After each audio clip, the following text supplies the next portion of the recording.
Évangile de Jésus-Christ selon saint Marc. Le premier jour de la fête des pains sans levain, où l'on immolait l'agneau pascal, les disciples de Jésus lui disent: « Où veux-tu que nous allions faire les préparatifs pour que tu manges la Pâque ?» Il envoie deux de ses disciples en leur disant: « Allez à la ville. Un homme portant une cruche d'eau viendra à votre rencontre. Suivez-le, et là où il entrera, dites au propriétaire: le maître te fait dire, où est la salle où je pourrai manger la Pâque avec mes disciples? Il vous indiquera à l'étage une grande pièce aménagée et prête pour un repas. Faites-y pour nous les préparatifs. » Les disciples partirent, allèrent à la ville. Ils trouvèrent tout comme Jésus leur avait dit et ils préparèrent la Pâque. Pendant le repas, Jésus, ayant pris du pain et prononcé la bénédiction, les rompit, le leur donna et dit: « Prenez, ceci est mon corps. » Puis, ayant pris une coupe et ayant rendu grâce, il la leur donna, et ils en burent tous. Et il leur dit: « Ceci est mon sang, le sang de l'alliance versé pour la multitude. Amen, je vous le dis, je ne boirai plus du fruit de la vigne jusqu'au jour où je le boirai nouveau dans le royaume de Dieu. » Après avoir chanté les psaumes, ils partirent pour le mont des Oliviers. Chers frères et sœurs, l'évangile d'aujourd'hui d'abord nous fêtons la solennité du Saint-Sacrement, le corps et le sang du Christ. Et les paroles de Jésus que nous avons entendues, que nous prononçons souvent lors de la prière eucharistique, nous les avons entendues, ces paroles de l'évangile d'aujourd'hui.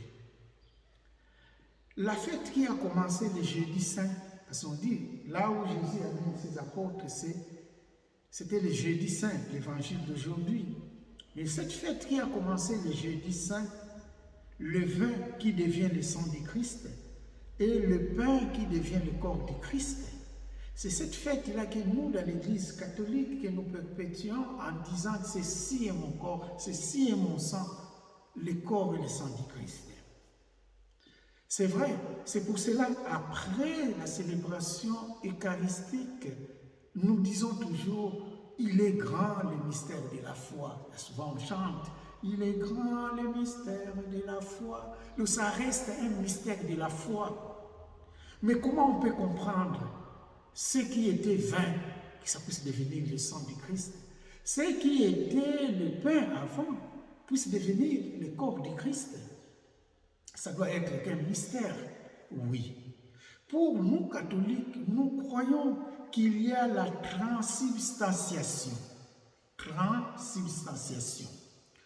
La substance reste, mais la signification, autre chose qui vient au-dessus, c'est ce qu'on appelle la transubstantiation. Le goût du pain reste. Si quand nous mangeons le corps du Christ, c'est le goût du pain. Quand nous buvons le sang du Christ, c'est le goût du sang. Et pourtant, ces pains et ces sangs deviennent le pain de vie, sang qui nous sauve. Ça va au-delà de l'apparence, en fait. C'est le vrai corps du Christ et le vrai sang du Christ. Alors, chers frères et sœurs, nous comprenons que quand nous venons célébrer l'Eucharistie, et il y a des choses que nous célébrons, quelqu'un qui reçoit l'Eucharistie doit être capable de se donner le don de soi comme don de soi. Il doit se donner lui-même. Quelqu'un qui reçoit l'Eucharistie, c'est-à-dire le corps et le sang du Christ, doit grandir en amour envers les autres. Quelqu'un qui reçoit le corps du Christ qui a des ennemis par-ci, par-là, il doit se poser la question s'il reçoit ce corps du Christ pour lui rendre parfait, pour lui rendre le vrai disciple du Christ, ou bien il reçoit par sentiment. Le corps du Christ que nous recevons doit nous laisser grandir dans l'amour envers les autres. Quelqu'un qui reçoit l'Eucharistie doit être capable de partager avec les plus démunis.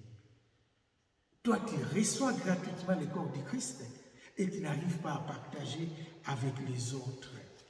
Alors, chers frères et sœurs, le vrai corps du Christ et le vrai sang du Christ nous sauve, nous apporte le bonheur, nous apporte la vie, nous apporte la santé. Mais sous une condition de recevoir ce corps du Christ avec un cœur pur. Préparons-nous toujours pour recevoir le corps du Christ, car nous recevons notre bénédiction. Que le corps et le sang du Christ puissent toujours nous soutenir pour que nous puissions rester fidèles à ce Jésus qui nous aime, mais pas seulement nous aime, qui se donne lui-même à nous dans son vrai corps et son vrai sang.